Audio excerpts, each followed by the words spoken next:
Good morning.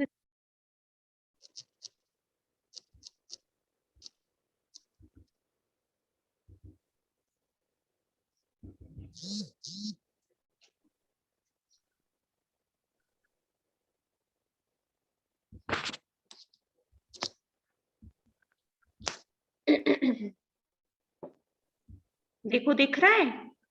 Clear है? Yes. Okay. ये environment तो हो चुका था हम लोगों का, ऑब्जेक्टिव्स भी हो Yes, चुके थे, कंपोनेंट्स की अब बात करने चल रहे हैं। ठीक है, कंपोनेंट समझते हो क्या होता है?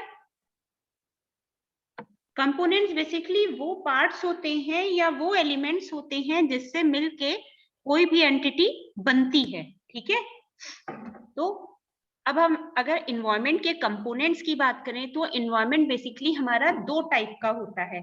एक होता है हमारा इंटरनल कंपोनेंट या इंटरनल इन्वायरमेंट, दूसरा होता है एक्सटर्नल कंपोनेंट या एक्सटर्नल इन्वायरमेंट। ठीक है, इंटरनल इन्वायरमेंट हमारा वो इन्वायरमेंट होता है जो कि within the organisation work करता है, जिसे हम कंट्रोलेबल इन्वायरमेंट भी कह सकते हैं या माइक्रो इन्वायरमेंट भी कह सकते हैं। क्यों?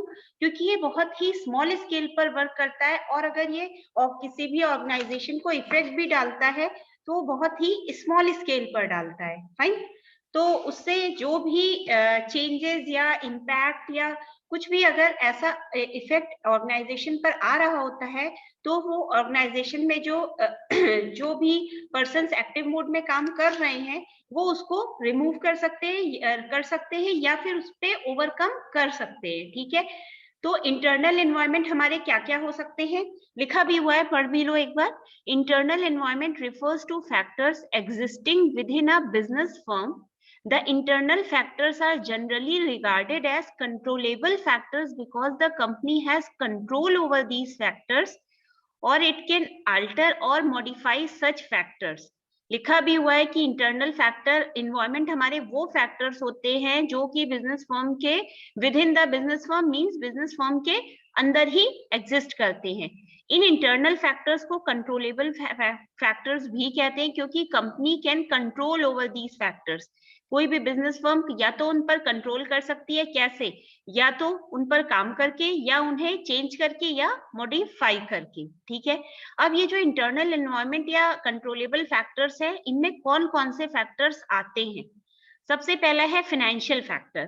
फाइनेंशियल फैक्टर की अगर बात करें, सपोज कंपनी के पास अगर बहुत पैसा है, इस समय कंपनी बहुत प्रॉफिट में चल रही है, एक्सेस में रेवेन्यू जनरेट हो रहा है, इन दैट केस तब तो कंपनी को किसी भी टाइप की कोई भी प्रॉब्लम की फेस नहीं करनी पड़ेगी। फाइन, बट अगर कंपनी के पास क्या है, कम पैसा है, फिलहाल कंपनी कंटिंजेंसी की सिचुएशन में चल रही है, उस केस में जो उसका क्या बोल सकते हैं रेवेन्यू है, उसको वापस से कुछ पार्ट डिस्ट्रीब्यूट करके जो कि शेयर होल्डर्स में in the form of dividend distribute होना है, रेस्ट अमाउंट को, ठीक है, वो वापस से अपनी कंपनी में इन्वेस्ट कर सकती है। तो फाइनेंशियल फैक्टर मींस ये ऐसे फैक्टर्स हैं कि अगर फाइनेंस से रिलेटेड कोई प्रॉब्लम आ रही है तो कंपनी उसको क्या कर सकती है, उससे ओवरकम कर सकती है। ठीक है, अब मान लो कि कंट्री में कोई ऐसी प्रॉब्लम आ गई जिसके चलते या चीजों के प्राइस बढ़ने लग गए, जिससे कि लोगों की परचेजिंग पावर में कमी आ गई, इस टाइप की चीजें अगर होंगी तो शायद ऑर्गेनाइजेशन उस पर कंट्रोल नहीं कर पाएगी ना।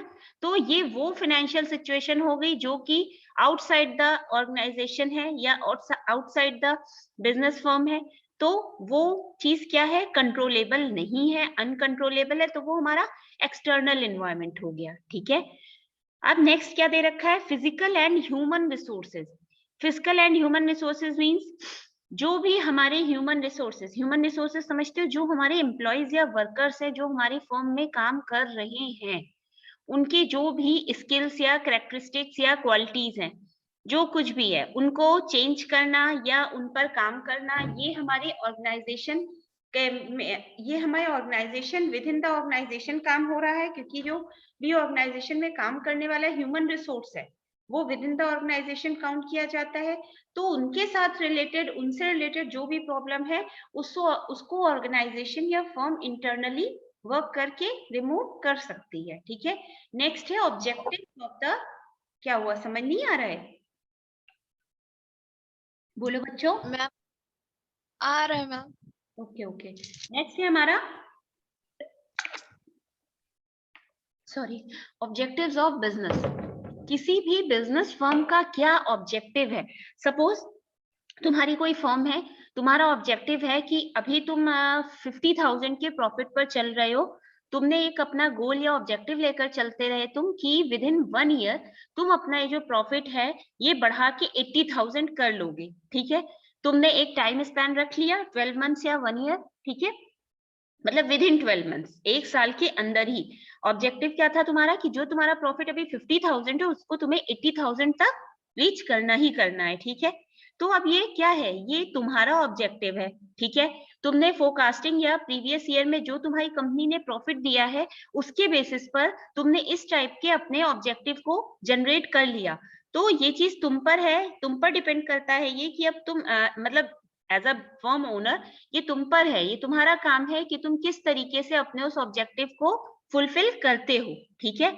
इसके लिए कोई भी एक्सटर्नल फैक्टर या एक्सटर्नल हेल्प की तुम्हें जरूरत तो नहीं पड़नी है। जो भी तुम्हारा काम होना है वो विद इन द फर्म ही होना है, ठीक है। नेक्स्ट हमारी होती है managerial policies.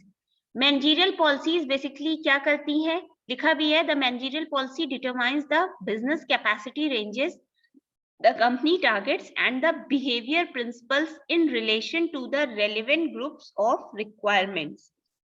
It regulates handling interest conflicts inside and outside. Basically जो किसी भी कंपनी की पॉलिसीज होती हैं, मैनेजरियल पॉलिसीज, वो बेसिकली ये बताती हैं कि कंपनी का काम करने का तरीका क्या है, कंपनी का क्या कैपेसिटी है कि कितना वो आउटपुट जनरेट कर सकती है, कंपनी के ही विद इन द ऑर्गेनाइजेशन जो भी ह्यूमन रिसोर्सेज या वर्कर्स काम कर रहे हैं उनका मेन काम करने का वर्किंग प्रोसीजर क्या है, if in case there will be any type of conflict उसको वो किस तरीके से हैंडल करते हैं। तो देखा जाए इंटरनल इन्वायरमेंट में मैनेजरियल पॉलिसीज एक बहुत ही इंपॉर्टेंट रोल प्ले करती है, ठीक है। नेक्स्ट दे रखा है moral and commitment of human resources.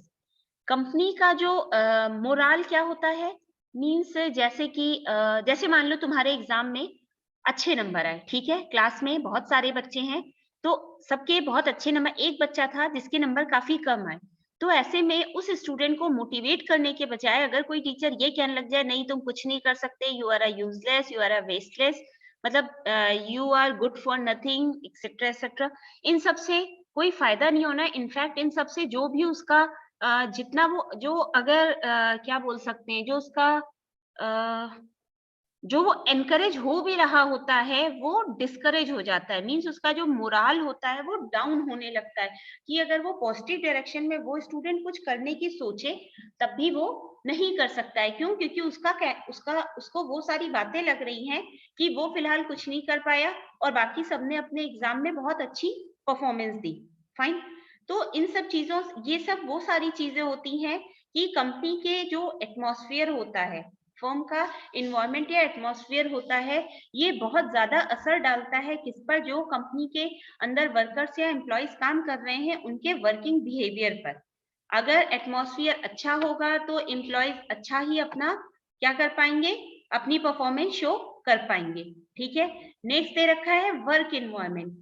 Work environment means काम करने का क्या तरीका वर्कर्स को प्रोवाइड किया जा रहा है विद इन द फर्म। मान लो आपकी जो फर्म है आप उसमें बहुत सालों पुरानी मशीनरीज यूज कर रहे हो जिससे वर्कर अपना 100% नहीं दे पा रहे हैं, आउटपुट उस हिसाब उस रेशियो में जनरेट नहीं हो पा रहा है। इन सब केसेस में क्या होगा, जो भी वर्कर्स को काम करने मीन्स अगर जो उनका एक प्रोडक्टिविटी जिसे कह सकते हैं वो कहीं ना कहीं डिमिनिश होने लग जाएगी, ठीक है। उसमें क्या डिटोरिएशन होने लग जाएगा, डिटोरिएशन मीन्स कमी आना, इसलिए क्योंकि वो ये समझ रहे हैं कि उनको काम करने का सही माहौल नहीं मिल पा रहा है। वो काम करना चाहते हैं, सारी फैसिलिटीज जो उन्हें मिलनी चाहिए वो उन्हें प्रोवाइड नहीं हो पा रही है, ऐसे केस में शायद वो प्रोडक्टिव बिहेवियर अपना शो नहीं कर पाएंगे। ये सारी ऐसी चीजें हैं जो बताती भी हैं और जो ये भी शो कर रही है कि किस तरीके से ये सारे factors as a internal factor work कर रहे हैं within the firm. Next क्या है, company image and brand equity. Company की जो इमेज होती है वो बहुत हद तक डिपेंड करती है कंपनी के इंटरनल इन्वायरमेंट पर ही। जैसा आपकी कंपनी का या फर्म का एनवायरमेंट होगा, वैसे उसी ही हिसाब में या उसी ही रेशियो में प्रोडक्टिव बिहेवियर आपके वर्कर्स का शो हो पाएगा टुवर्ड्स योर फर्म। ठीक है, ऐसे केस में अगर आपका क्या है, कंपनी की वर्किंग कंडीशन नहीं अच्छी है, वर्कर्स अपना 100% नहीं दे पाएंगे, तो कंपनी की इमेज कहीं ना कहीं डाउन होने लग जाएगी और जो ब्रांड इक्विटी है वो भी कहीं ना कहीं लॉस में आने लग जाएगी। ठीक है, नेक्स्ट हमें दे रखा है labour management relationship. Labour management relationship means जो भी कंपनी के लेवल्स ऑफ मैनेजमेंट है, मींस टॉप लेवल और टॉप लेवल मैनेजमेंट का जो भी मिडिल लेवल या लोअर लेवल मैनेजमेंट है, उनसे किस टाइप की रिलेशनशिप मैनेजमेंट मेंटेन कर रहा है। सपोज वो उन्हें सिर्फ एज अ वर्कर तौर पर ट्रीट कर रहा है, तो उस केस में कहीं ना कहीं एम्प्लॉइज के दिमाग में काम करने के तरीकों को लेकर बहुत ज्यादा डिससेटिस्फैक्शन क्रिएट होगा, जिससे वो उनकी उतना प्रोडक्टिव बिहेवियर नहीं जनरेट कर पाएंगे।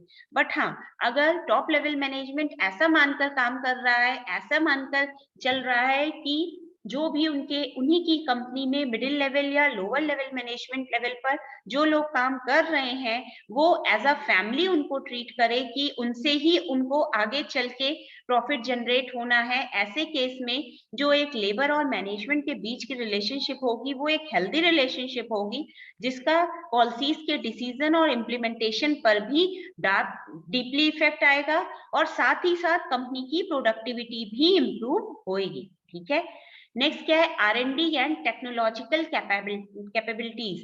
R&D means research and development और टेक्नोलॉजिकल कैपेबिलिटीज।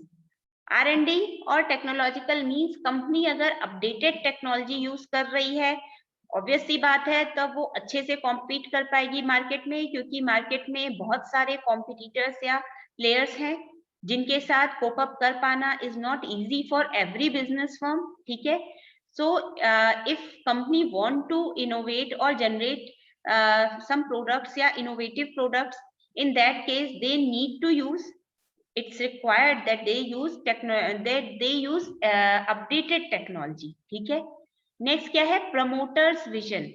प्रमोटर्स कौन होते हैं, जो कि कंपनी की पॉलिसीज को प्रमोट करते हैं, कंपनी को की गुडविल मेंटेन करने में हेल्पफुल होते हैं, कंपनी के ऑब्जेक्टिव्स या पॉलिसीज को प्रैक्टिस में लाते हैं और उनको यूजफुल बनाते हैं। ठीक है, ये सारे ऐसे इन्वायरमेंट या ऐसे फैक्टर्स होते हैं जो कि कंपनी में इंटरनल इन्वायरमेंट के तौर पर वर्क करते हैं और कंपनी को इंटरनली बहुत बड़ा इफेक्ट प्रोवाइड करती है। ठीक, नेक्स्ट हमारा क्या है, एक्सटर्नल इन्वायरमेंट। एक्सटर्नल इन्वायरमेंट को हम क्या, वो सारे फैक्टर्स जो कि कंपनी को आउटसाइड वे में इफेक्ट डालते हैं, जिन्हें हम अनकंट्रोलेबल भी कहते हैं। क्यों? क्योंकि हम इनपे कोई भी चेंज नहीं ला सकते हैं। क्यों? क्योंकि ये हमारे ऑर्गेनाइजेशन से बाहर में काम कर रहा है। अच्छा, जो एक्सटर्नल इन्वायरमेंट होता है, इसमें भी हमारे दो फैक्टर्स होते हैं, एक होता है माइक्रो फैक्टर, एक होता है मैक्रो फैक्टर। माइक्रो फैक्टर हमारे वो फैक्टर होते हैं जो कंपनी पे एक्सटर्नली इफेक्ट तो डालते हैं, बट बहुत ही स्मॉल लेवल पर या माइक्रो लेवल पर, लाइक कंपनी के suppliers, customers, competitors, buyers, marketing intermediaries. ठीक है, ये तो होते हैं कंपनी के माइक्रो फैक्टर्स। बट अब हम अगर कंपनी के को इफेक्ट करने वाले मैक्रो फैक्टर की बात करें, तो जितने भी टाइप के हमारे इन्वायरमेंट होते हैं, like natural environment, economical environment, technological environment, legal environment, political environment, socio political environment, socio economical environment, इस टाइप के सारे इन्वायरमेंट हमारे मैक्रो फैक्टर में आते हैं। अब सप्लायर की अगर बात करें, तो सप्लायर वो पर्सन होता है जो बेसिकली फर्म को रॉ मटेरियल या इनपुट्स प्रोवाइड करते हैं। ठीक है, ऐसा तो है नहीं कि जो भी हमारे सप्लायर हैं वो आज जिस रेट में प्रोवाइड कर रहे हैं वो आगे आने वाले वक्त में भी सेम रेट में ही हमें सारी सर्विसेज प्रोवाइड करें। तो कहीं ना कहीं ये जो वेरिएशन होता है इसका भी एक्सटर्नली इफेक्ट पड़ता है हमारी फर्म के एनवायरनमेंट पर। नेक्स्ट क्या है, कस्टमर्स। कस्टमर्स कैसे हो सकते हैं? हमारा प्रोडक्ट कस्टमर को सेटिस्फाई कर रहा है, उसकी नीड्स को फुलफिल कर रहा है, कस्टमर बहुत खुश है हमारे प्रोडक्ट से, बट सडनली मार्केट में एक नया प्रोडक्ट लॉन्च हुआ, इनोवेटिव प्रोडक्ट लॉन्च हुआ। ऐसे केस में क्या होगा? कहीं ना कहीं कस्टमर उस नए प्रोडक्ट की ओर स्विच करने की कोशिश करेगा, प्रोवाइडेडली कि जो ऑलरेडी एग्जिस्टिंग प्रोडक्ट है, अगर वो अपने एग्जिस्टेंस के लिए या अपने सर्वाइवल के लिए अप्रोच नहीं करेगा। ऐसे केस में कस्टमर भी एक बड़ा इम्पैक्ट डालेंगे। Next, competitors. कॉम्पिटिटर्स में सिर्फ फर्म्स ही नहीं होती हैं, ठीक है, अदर फर्म्स जो कि मार्केट में सेम या उसी के जैसे ही दूसरे प्रोडक्ट सर्कुलेट कर रहे हैं। बदले में वो सारे लोग भी हैं जो कि कंपनी के कंज्यूमर्स को क्या कर रहे हैं? इनकम के तौर पर ले रहे हैं। लाइक अगर हम कॉम्पिटिटर्स की बात करते हैं, आज हमारे कॉम्पिटिटर बहुत अगर अच्छा रोल प्ले कर रहे हैं, हमारा प्रोडक्ट भी मार्केट में रन कर रहा है, हमारे कॉम्पिटिटर का प्रोडक्ट भी मार्केट में रन कर रहा है, ठीक है, तो ऐसे केस में क्या हो रहा है? दोनों प्रोडक्ट बिक तो रहे हैं, बट कहीं ना कहीं चाहे वो एक स्लाइटली इफेक्ट हो, बट प्रोडक्ट की सेल्स पर असर आता है, जो कि बहुत ही नॉमिनल होता है, जो कि इजिली विजिबल तो नहीं होता है, बट ये विजिबिलिटी तब क्लियर होने लगती है जब यही बिहेवियर लंबे टाइम ड्यूरेशन तक टिका रह जाए, ठीक है। नेक्स्ट क्या है? Market intermediaries. Market intermediaries basically वो चैनल या वो स्टेज बीच की या वो पर्सन हो जाता है जो कि लिंक करता है कंपनी को उसके फाइनल कंज्यूमर से, जिसमें रिटेलर, होलसेलर, डिस्ट्रीब्यूटर, शॉपकीपर, ये सारे पर्सन आते हैं, ठीक है। ये सारे पर्सन अगर हमारे प्रोडक्ट को कंज्यूमर तक नहीं पहुंचाएंगे तो कहीं ना कहीं इसका एक बहुत बड़ा एक्सटर्नल इफेक्ट हमारे कंपनी पर आएगा। लास्ट क्या दे रखा है? Public. Public means common people या क्राउड जिसे हम कहते हैं। पब्लिक वो ग्रुप होता है जिसमें कि जो एक्चुअली इंटरेस्टेड होता है किस पर? ऑर्गेनाइजेशन की एबिलिटी पर या इम्पैक्ट डालता है, जिससे कि ऑर्गेनाइजेशन अपने गोल्स या ऑब्जेक्टिव्स को अचीव कर सके। पब्लिक भी बेसिकली एक बड़ा इम्पैक्ट डालती है बाहरी तौर पर किसी भी बिजनेस फर्म में। अब हम बात करते हैं मैक्रो फैक्टर्स की। मैक्रो फैक्टर्स में हमारे आते हैं political factors.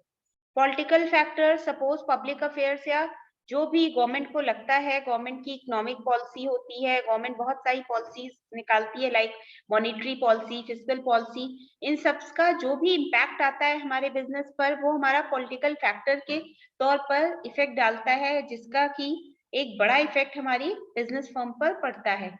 Socio cultural factor. Socio cultural factor या सोशियो इकोनॉमिक फैक्टर हमारा वो फैक्टर होता है जहां पे हम कल्चर को सोसाइटी के साथ रिलेट करते हुए उसका कल्चर को सोसाइटी के साथ रिलेट कर रहे हैं और उसका इफेक्ट हमारे ऑर्गेनाइजेशन पर आ रहा है। नेक्स्ट क्या है हमारा? Legal factor. लीगल फैक्टर हमारा वो फैक्टर होता है जिसमें कि गवर्नमेंट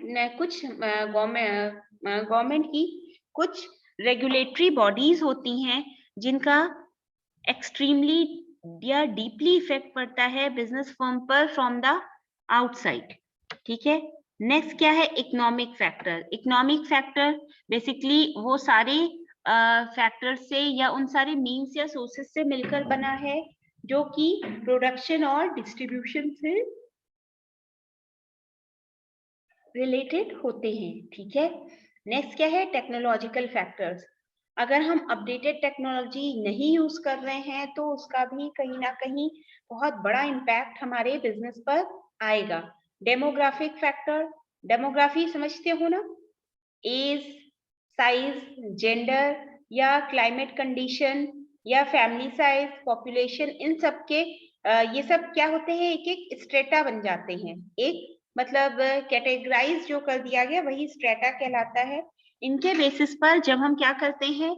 सेगमेंट करते हैं या डिवीजन करते हैं तो इनका भी जो असर आता है फर्म पर वो बहुत गहरा असर आता है। नेक्स्ट हमारा क्या है? Natural factor. नेचुरल फैक्टर जो हमारे नेचुरल सोर्सेज होते हैं like weather conditions, climate conditions, ये सारी कंडीशंस जो कि हमारे बिजनेस फर्म पर डायरेक्टली बट इफेक्ट्स आउटसाइड, ठीक है। नेक्स्ट क्या है, इंटरनेशनल फैक्टर्स। इंटरनेशनल फैक्टर या इंटरनेशनल एनवायरमेंट, वो एनवायरमेंट या इंडस्ट्रीज जो कि डायरेक्टली एक्सपोर्ट इंपोर्ट पर ही डिपेंड करती हैं। अगर हमारे इंपोर्ट में या एक्सपोर्ट में कमी आएगी तो इसका बहुत बड़ा असर, इवन नेगेटिव इम्पैक्ट हमारी कहीं ना कहीं हमारी कंपनी पर आएगा। ये क्लियर है, इंटरनल एनवायरमेंट एक्सटर्नल एनवायरमेंट? बोलो बच्चों, क्लियर है? Yes ma'am. ओके, अब ये तो yes, वो सारे ये तो वो सारे फैक्टर्स हो गए, ठीक है, जो कि इफेक्ट डालते हैं हमारे बिजनेस फर्म पे, ठीक। अब हमें ये देखना है कि जो हमारे बिजनेस एनवायरनमेंट है फर्म का, उसकी हमें एनालिसिस कैसे करनी है, ठीक है। एनवायरमेंटल एनालिसिस जिसे कहते हैं, एनवायरमेंटल एनालिसिस कैसे की जा सकती है? जो भी एनवायरमेंटल फैक्टर्स होते हैं जो कि अभी हम लोगों ने पढ़े हैं, एक्सटर्नल या इंटरनल, ठीक है, इन सब फैक्टर्स की हेल्प से या वेरियस स्ट्रैटेजीज को अप्लाई करके फर्म की अपॉर्चुनिटीज और थ्रेट्स को आइडेंटिफाई करने के बाद जो एनालिसिस होती है एनवायरमेंट की, वही कहलाती है एनवायरमेंटल एनालिसिस। जैसा कि दिख भी रहा है, डेफिनेशन लिखी हुई है, environmental analysis is the process by which strategist monitor the economic, government oblique legal, market oblique competitive, supplier oblique technological, geographic and social setting to determine opportunities and threats to their firm, ठीक है। Environmental analysis जो होती है वो basically firm के strategic management process का ही एक part होती है, ठीक है। इसमें बेसिकली जो हमारी हमने एक वर्ड का नाम ले रहे हैं लगभग फर्स्ट लेक्चर से ही, SWOT एनालिसिस नाम सुना है, SWOT, strength, weakness, opportunities, threats, जिसमें कि स्ट्रेंथ और अपॉर्चुनिटीज को हम एक साथ अगर हम कर दें तो हम अपनी अपॉर्चुनिटीज को अगर आइडेंटिफाई कर ले तो उससे हम और अपनी स्ट्रेंथ को पावरफुल कर सकते हैं। सिमिलरली अगर हम अपनी थ्रेट्स को ओवरकम कर ले जाए तो हम अपनी वीकनेस को कम कर सकते हैं, ठीक है। इन्हीं सब वेरियस एनालिसिस के थ्रू एनवायरनमेंट की एनालिसिस होनी है। अच्छा, प्रोसेस लिखा है, the process of environmental analysis works better if it is undertaken on continuous basis and is made an intrinsic part of the strategy formulation। Basically ये जो environmental analysis होती है ये strategy formulation का ही एक part होता है, ठीक है। और क्या होता है इसमें, जो सबसे environmental जो analysis होती है उसके लिए सबसे जो important टेक्निक होती है वो हमारी SWOT एनालिसिस ही होती है। लिखा भी हुआ है, N analysis of the strength, weakness, opportunities and threats is very much essential for the business policy formulation. The survival and success of a business firm depend on it's intimate strength, the resources at its command, including physical resources, financial resources, skills and organization, and its adaptability to the environment। जो SWOT होता है वो एक essential role play करता है business policy के formulation में और बिजनेस फर्म के सर्वाइवल और उसके सक्सेस में, और इन्हीं सब क्या बोल सकते हैं, जो भी वेरियस स्ट्रेंथ या अपॉर्चुनिटीज हैं इनकी अडेप्टेबिलिटी में इन्वायरमेंट को क्या होता है, ऐसे कह सकते हैं इन सब के थ्रू एक अच्छे से एनवायरनमेंट की हम अपने फर्म के एनवायरनमेंट की अच्छे से एनालिसिस कर सकते हैं। ओके, नेक्स्ट क्या है, फीचर्स। एनवायरमेंटल एनालिसिस के क्या फीचर्स होते हैं? सबसे पहला क्या है, होलिस्टिक एक्सरसाइज। होलिस्टिक एक्सरसाइज इसलिए कह सकते हैं, होलिस्टिक का वर्ड का मीनिंग जानते हो क्या होता है, बताओ जरा।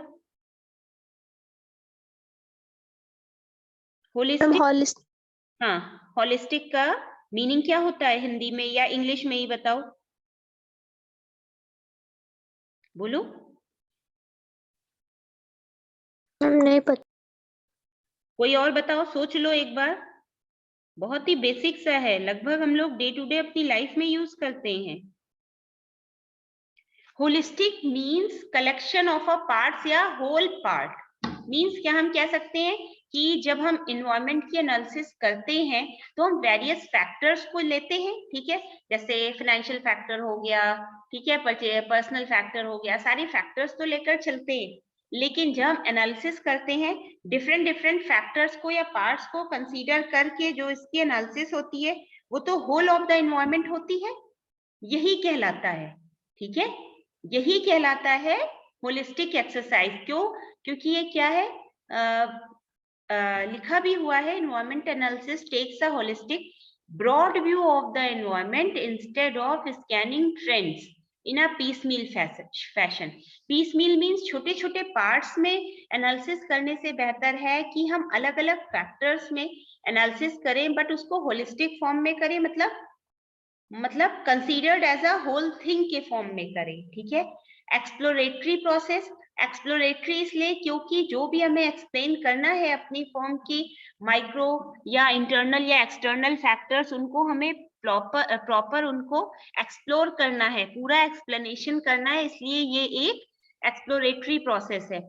नेक्स्ट फीचर क्या है, कॉन्टिन्यूअस एक्टिविटी। कॉन्टिन्यूअस इसलिए क्योंकि ये एक ऑनगोइंग एक्टिविटी है, ऐसा नहीं है कि आपने करंट फाइनेंशियल ईयर में अपने एनवायरनमेंट की, अपने बिजनेस फॉर्म की एनवायरनमेंट की एनालिसिस की तो नेक्स्ट ईयर आपको जरूरत नहीं है, ये नहीं होता है, ठीक है। नेक्स्ट अब हम बात करते हैं इंपॉर्टेंस। इन्वायरमेंटल एनालिसिस की इंपॉर्टेंस क्यों है? इन्वायरमेंटल फैक्टर्स बहुत इंपॉर्टेंट है, क्यों? क्योंकि ये स्ट्रैटेजी को इफेक्ट करते हैं या इन्फ्लुएंस करते हैं, इसलिए एनवायरमेंटल, भाई स्ट्रैटेजी जो भी आपने स्ट्रैटेजीज बनाई या अप्लाई करी वो कहीं ना कहीं आपके एनवायरनमेंट पे इफेक्ट डाल रही है, तो दैट मीन्स जब आप अपने एनवायरनमेंट की एनालिसिस करोगे तो क्या है, इस इन्फ्लुएंस को रिमूव करने के लिए अगर नेगेटिव इम्पैक्ट आ रहा है तो आपको क्या है, एनवायरमेंटल एनालिसिस की बहुत ज्यादा जरूरत है। और environmental analysis provides the time to the strategists of forecasting opportunities and to plan to respond aptly to these opportunities। ये जो environmental analysis होती है ये strategists को फोरकास्ट करने में हेल्प करती है कि वो अपनी अपॉर्चुनिटीज को कैसे ग्रैब करें और उन्हीं अपॉर्चुनिटीज को with in sufficient time period कैसे उस पर प्रॉपर रिस्पॉन्ड करें, ठीक है। नेक्स्ट क्या है, जो एनवायरमेंटल एनालिसिस है वो स्ट्रेटेजिस्ट को हेल्प करती है कि अगर आगे आने वाले, मतलब प्रीवियस टाइम पीरियड में, प्रीवियस ईयर्स में जो भी बिजनेस में हो चुका है उसके बेसिस पर वो आगे आने वाली थ्रेट्स को लेकर कंपनी को या फर्म को पहले ही वार्न कर देती है या अवेयर करा देती है। और क्या है, इन्वायरमेंटल एनालिसिस जो होती है वो कंपनी के ऑब्जेक्टिव्स के अकॉम्प्लिशमेंट में उनकी थ्रेट्स को कम करने में हेल्प करती है। क्यों? क्योंकि एनालिसिस अगर हम कर रहे हैं तो हम क्या कर रहे हैं, स्ट्रेंथ और अपॉर्चुनिटीज पे काम करके थ्रेट्स और वीकनेस को कम कर रहे हैं। नेक्स्ट क्या है, इन्वायरमेंटल एनालिसिस आइडेंटिफाई करने में भी हेल्प करती है कि किस टाइप का रिस्क अगर हम अपनी अपॉर्चुनिटीज को यूज कर रहे हैं अपने स्ट्रेंथ में, तो कैसे हमें कितने रिस्क, कौन कौन से रिस्क को फेस करना पड़ सकता है, ठीक है। नेक्स्ट क्या है, systematic, they helps to determine what factors in the environment opportunities for optimum utilization of resources and achievement of objectives effectively। जो environmental analysis होती है ये opportunities के determination में भी help करती है कि किस तरीके से हम अपनी opportunities को determine करके अपने resources का optimum utilization कर सकते हैं for achievement of objectives, ठीक है। सिस्टमैटिक एनालिसिस जो होती है वो मैनेजर को फ्यूचर प्रोडक्शन में हेल्पफुल होती है और ये टाइम कंजम्पशन को भी मिनिमाइज करती है, जिससे कि जो भी मैनेजर्स है वो अनफोर्सीन इवेंट्स जो होने वाले हैं उन पर भी अच्छे से काम कर सके, ठीक है। अच्छा बच्चों, खैर वो रिमाइंडर आ रहा है तो अब हम क्लास जरा वाइंड अप कर रहे हैं, ठीक है। Okay yes ma'am. Okay fine, तो जितना आज पढ़ाया है वो क्लियर है? Yes ma'am. ओके जो भी पीडीएफ वगैरह है वो हमने अपडेट कर दी है, एक बार रीड आउट करते रहना, कोई प्रॉब्लम होगी तो फिर से एक्सप्लेन हो जाएगा। फाइन? Yes ma'am. और ग्रुप पे अटेंडेंस पोस्ट कर देना। ओके बच्चों? Yes ma'am. Okay ma'am result? बेटा रिजल्ट का कोई आइडिया नहीं है, ठीक है? Yes ma'am. ओके बेटा, मैम। Thank you. ओके।